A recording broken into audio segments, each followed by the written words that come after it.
이제 하나님께서는 레위 지파가 어떠한 직무를 감당해야 되는지를 그들을 계수함을 통해서 직접적으로 명령하셨습니다.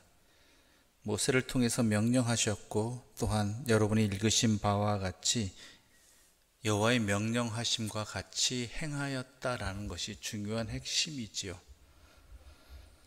전적인 하나님의 주권적인 선택입니다. 왜 레위인이어야 하느냐? 이유는 하나입니다. 하나님이 주권적으로 그렇게 선택하셨기 때문입니다. 그것을 인정하지 않는다면 불만이 나올 수밖에 없고 불평이 나올 수밖에 없지요. 누구는 전쟁터로 나가고 누구는 안에서 성막이나 지키고 있고 이러고 있느냐라고 불평할 수도 있습니다.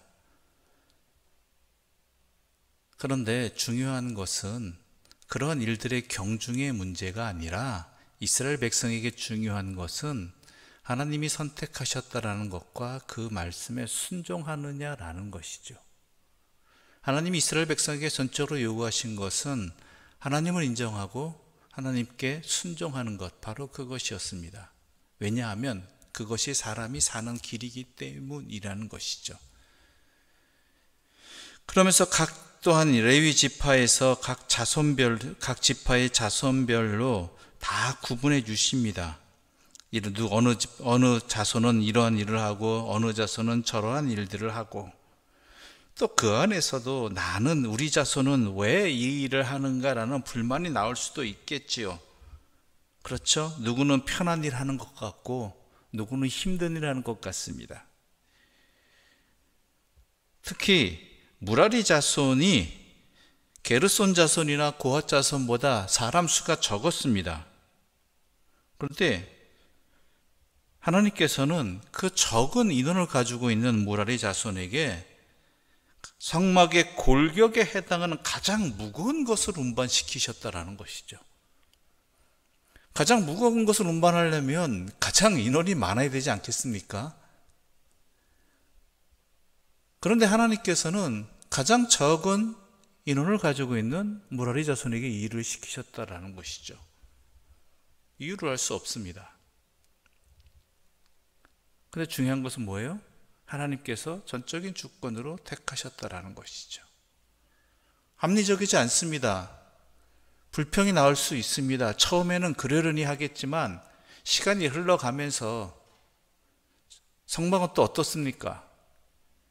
가는 곳곳마다 다 분해했다가 다시 옮겼다가 조립했다가 또 분해했다가 이런 일들을 반복해야 된다는 것이죠. 그때마다 자기들은 더 무거운 걸 지고 있고 자기보다 인원들이 훨씬 더 많은 데는 자기들보다 훨씬 쉽고 가벼운 일들을 행하고 있다는 것이죠. 그리고 또한 이 일이 잠깐의 일입니까? 평생 해야 되는 일입니다. 그들뿐만 아니라 어때요? 그들의 자손까지 계속 이어져서 이 일을 감당해야 된다는 것이죠. 그럴 때 이들이 이 일을 감당하면서 기쁨이 나오겠습니까? 감사가 나오겠습니까? 불평이 나오죠. 그런데 중요한 것은 뭐예요? 하나님이 그렇게 택하셨다라는 거예요. 이것을 인정해야 됩니다. 이것부터 순종하는 게 내 삶의 모든 순간에서 하나님께 순종할 수 있는 그 길이 열려지는 것이지요. 누구네 집 자녀는 이렇게 됩니다. 누구네 집 자녀는 저렇게 됩니다. 각자의 노력의 결과이기도 하지만 때로는 똑같이 노력하고 똑같이 수고하고 똑같이 열심히 하는데 누구는 이렇게 되고 누구는 저렇게 될 때가 있습니다. 그런데 그 안에는 또한 하나님의 뜻이 있음을 우리는 구해야 될 겁니다. 왜 내 자녀는 이렇게, 우리 집은 이렇게, 나는 왜 이렇게 이런 일을 계속 감당하게 하십니까? 이런 일들이 왜 계속 겹쳐지는 것입니까? 하나님의 주권을 믿는다면 그 가운데 하나님의 뜻이 무엇인지 먼저 구해 보십시오. 하나님께서 이 일을 통해서 나에게 무엇을 원하고 계시는가? 하나님께서 왜 나에게 이런 일들을 주셨는가? 그렇지 않으면 계속 불평과 불만에 휩싸이게 되는 것입니다. 또 하나 오늘 본문을 통해서 우리가 살펴봐야 될 것이 있습니다. 13절 말씀 함께 읽어볼까요? 13절입니다. 함께 읽겠습니다. 처음 태어난 자는 다 내 것임은 내가 애굽 땅에서 그 처음 태어난 자를 다 죽이던 날에 이스라엘의 처음 태어난 자는 사람이나 짐승을 다 거룩하게 구별하였음이니 그들은 내 것이 될 것임이니라. 나는 여호와이니라. 또 한 군데 볼까요? 40절부터 41절까지의 말씀입니다. 40절부터 41절입니다.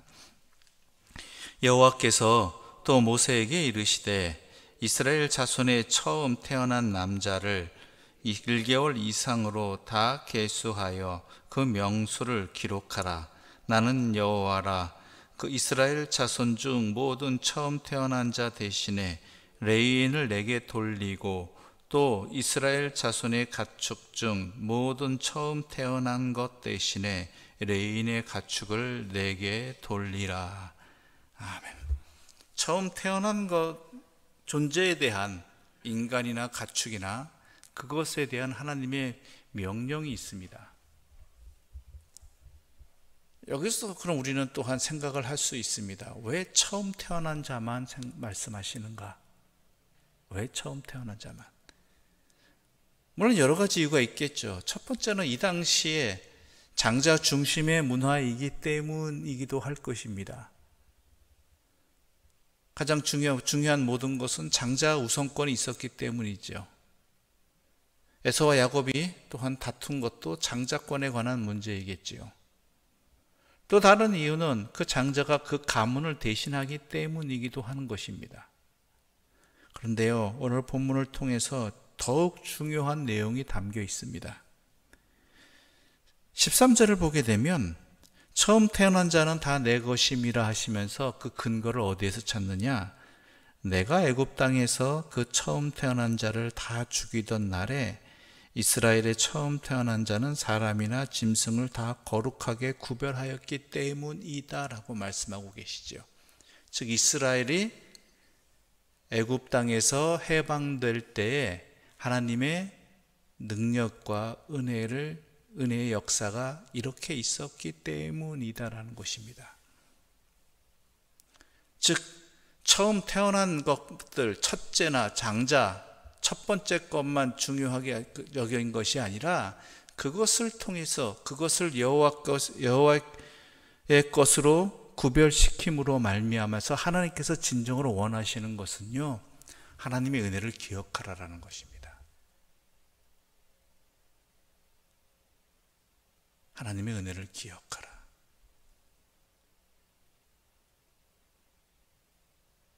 이게 핵심입니다.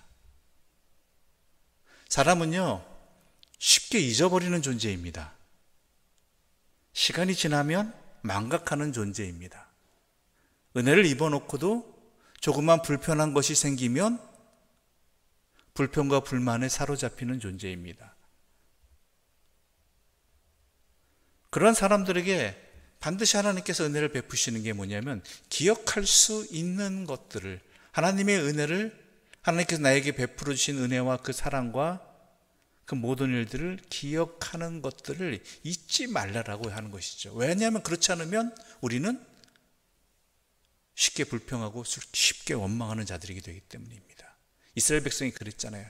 애굽 땅에서 출애굽한 지, 홍해의 기적을 경험한 지 얼마 안 돼가지고 배고파서 애굽이 있을 때가 좋았다라고 이야기하고, 목마르다고 해서 우리를 여기서 다 죽이려고 하느냐라고, 하나님께서는 그들을 살리려고 하셨는데 그것을 잊어버리고 광야 생활이 힘들다고, 먹을 것이 잠깐 없다고, 잠깐의 고통이 있다고 도리어 옛 모습으로 돌아가려고 하는 이스라엘의 모습이 바로 우리의 모습이라는 것이죠. 그런 그들을 향해서 가장 자기들에게 소중하게 여기는, 가장 중심으로 삼는 첫 번째 존재를 통해서 하나님을 기억하라는 것입니다. 하나님께서 나에게 베풀어 주신 것을 가장 먼저 생각하라는 것입니다. 지금은 안 그렇지만 예전 같은 경우는 가장 먼저 집안에서 생각했던 존재가 장자였잖아요. 모든 일들, 모든 상황들 가운데 그것이 좋은 일이건 때로는 불행한 일이건 만족한 일이건 불평할 일이건 그 모든 일들 가운데 먼저 생각해야 될 것은 나에게 지금까지 함께 해주시고 이끌어 주시고 보살펴 주시고 지켜주신 그 하나님을 기억하는 것이 먼저라는 것이고 가장 중요한 것이란 의미인 것이죠. 또 그런 의미에서 처음 태어난 자를 다 계수해서 레위인 모든 처음 태어난 자 대신에 레위인을 하나님께 돌리라고 한 것도 예배를 통해서 우리가 기억해야 될 것이, 잊지 말아야 될 것이, 레위인은 하나님께 제사 드리는 존재들 아닙니까? 그것을 예배를 통해서 우리가 기억해야 될 것이 하나님께서 내게 그동안 베풀어 주신 은혜를 통해서 앞으로 나에게 허락하실 그 모든 은혜를 소망하는 자리가 되어야 된다라는 것이죠. 먼저 기억해야 될 것이 뭐예요? 하나님의 은혜라는 것입니다. 하나님의 사랑이라는 것이죠. 그래야지만 그 환난에 흔들리지 않게 됩니다. 그래야지만 그 역경 속에서 우리의 믿음의 길을 지킬 수 있습니다. 그럴 때에만 계속해서 나와 함께 해주시고 나를 이끌어 주시는 하나님의 이끄심을 놓치지 않을 수 있기 때문이라는 것이죠.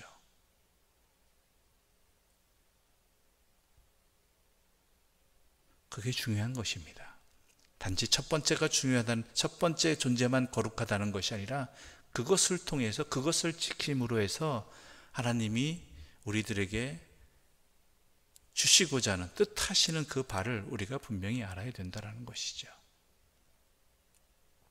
세상 많은 것들이 우리의 중심을 흔들고자 합니다. 우리의 시선을 뺏고자 합니다. 우리의 우선권을 헷갈리게 만들고자 합니다. 여러분, 그러지 마십시오. 그것은 결코 우리를 생명의 길로 인도하지 못합니다. 바른 판단으로 나아가지 못하게 합니다. 내 현 상황을 제대로 파악하지 못하게 만들어버립니다. 길을 잃어버리게 만듭니다. 무슨 일이든지 가장 먼저 하나님을 기억하십시오. 하나님께서 나에게 베풀어 주신 은혜를 내가 이미 경험한 내 삶의 자리에서 분명히 남아있는 그 하나님의 은혜와 복과 사랑을 기억하십시오.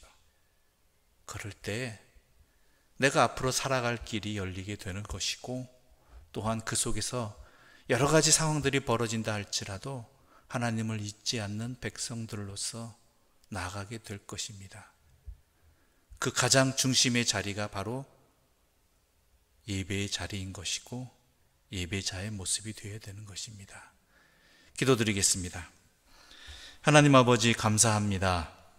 오늘 우리들에게 이 민수기 레위 지파의 말씀을 통해서 우리가 이 세상을 살아갈 때 어떻게 살아가야 되는지, 놓치지 말아야 될 것이 무엇인지, 그 모든 것들을 통해서 하나님을 기억해야 됨을 분명히 알려주셔서 감사합니다. 우리가 이 말씀의 지혜를 붙들고 진리를 붙들고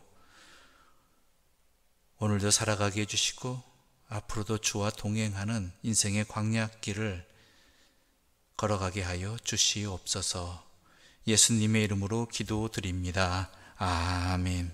하늘에 계신 우리 아버지의 이름을 거룩하게 하시며 아버지의 나라가 오게 하시며 아버지의 뜻이 하늘에서와 같이 땅에서도 이루어지게 하소서.